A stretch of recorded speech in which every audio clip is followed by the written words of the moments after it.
Welcome back to the Holdsworth Homestead. It is almost Christmas 2022. It's December 23rd.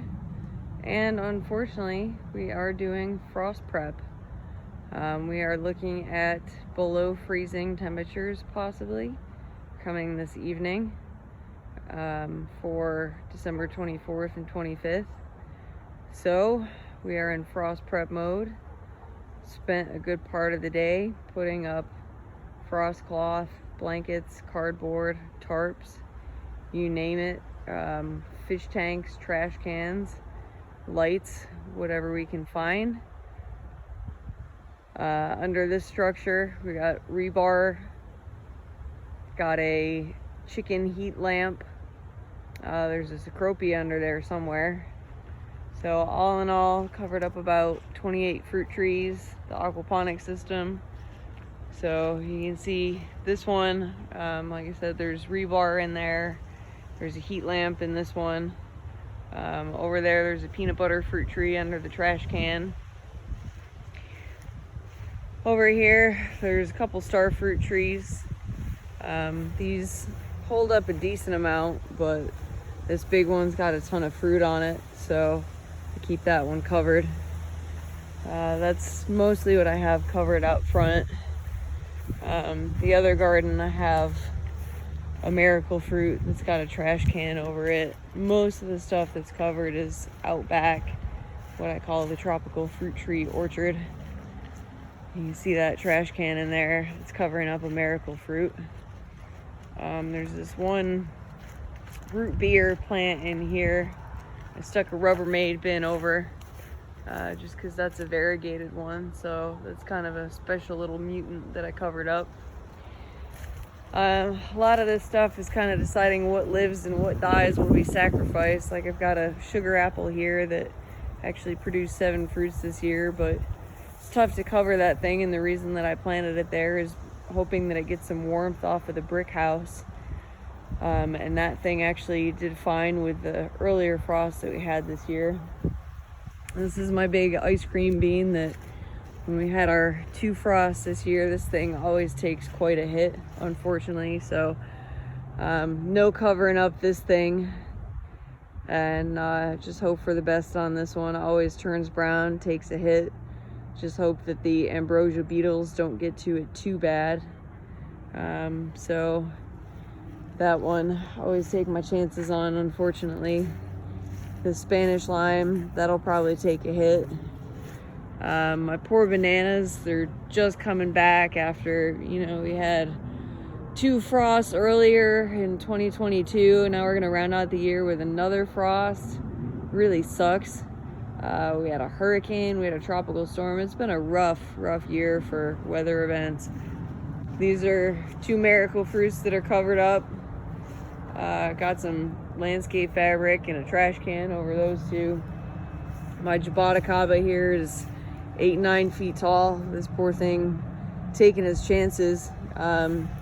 Same thing with my lychee. This is just starting to put out new growth here, and it's actually just about to flower. Same deal with my big mango that got real beat up earlier this year. These guys are just too big to cover, so these I've got heat lamps on, and they're just gonna have to take their chances.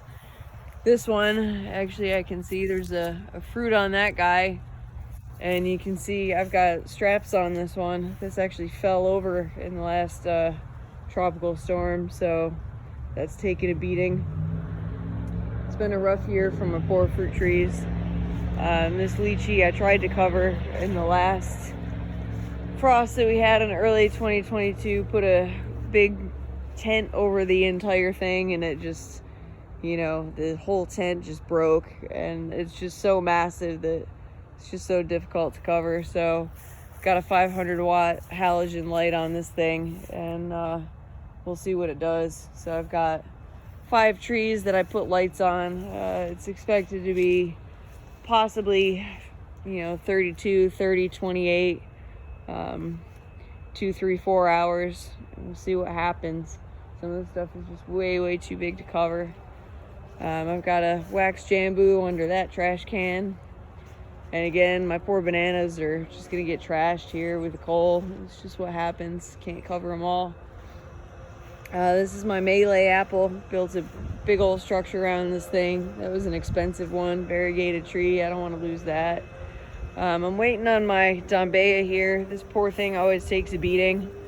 It's blooming early this year. I don't know if it's related to the hurricane, tropical storm. Normally it doesn't bloom till February. I haven't covered this up yet for the sheer purpose of the bees are still loving on it right now. I'm gonna take this fish tank right there and just cover up this whole massive thing, you know, because this thing has almost died like 2-3 times on me. But the bees are really enjoying it. I don't want to cover up the bees, so I'm gonna wait till it gets almost dark to go ahead and put the cover on this thing. I've got my go uphill here, my poor Mayho tree. That's another one that I've got a light stuck all the way inside that tree. This thing defoliated about 95% earlier this year, and this beautiful, beautiful tree that I started as a 6-inch cutting. I mean, this thing is, you know, about 10 feet across and probably 8 feet tall at this point. So I stuck a light inside of there. We'll try and heat that one up. That's another sensitive plant. So we'll see what happens. More bananas. These will probably get trashed. There's an avocado under here. Might take a couple Rubbermaid bins like I did with that guy right there. Cover up whatever's really, really small in a couple minutes here. Those 2 guys maybe might fit under cover. I mean, I've just got so many trees, you can't cover them all. That's a giant Lau there. That one's pretty darn cold sensitive, but small enough to cover right now. So another wax jambu there, a kwai muck back behind that. And you can see this is, and you hear all the roosters going. This is what I call my tropical fruit tree orchard out here. And I mean, it's just a little bit of everything. It's like a shanty town out here of covers. So that's my big mango, that tall one that's got a big PVC frame out there. You know, it's tarps, it's frost cloth, it's painter's cloth. I got beach towels, fish tank, and that's my ice cream bean in the middle. It's too big to cover. That's my red wax jambu back behind that got nailed really bad earlier this year. Pretty much defoliated again to like 95%, almost lost it.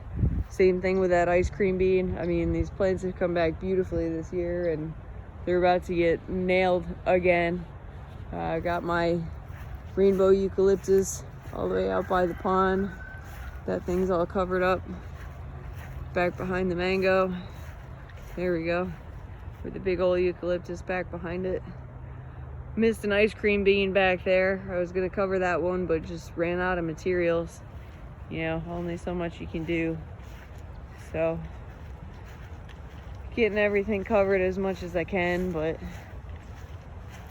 only so much time, so much material. And then, very last thing, of course, is the aquaponics system. Can only cover about half of that. Get all of the leafy greens covered. And it's debatable on that, what will and won't survive the cold. I got my heater on my fish. Right now it says 66.8 degrees is the water temperature. I've got it set for 55. Just fed my fish a few minutes ago here. Tilapia definitely don't like cold. So I'm glad that they're up to a reasonable temperature before it gets really cold. But I got my cold frame on for my greens here. Still got to bring my seedlings in. Can't forget to do that before it gets cold. The greens will take a decently cold temperature, but either way I want to protect them. Don't want to lose those. The trellis side is kind of on its own here. You know, my tomatoes are going to get toasted. Got this big old pumpkin patch going over here. Pretty neat. I've got like a couple baby pumpkins on there, but they'll all get toasted if we get a frost. So got cabbage underneath here, some nice old big heads of cabbage, which they might be okay without protection, but don't want to take the risk.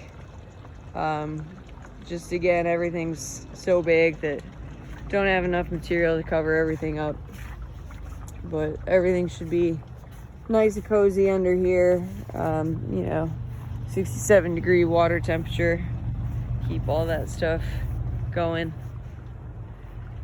But can't save them all, gotta protect what I can. Looking at 32, maybe 28, see what happens.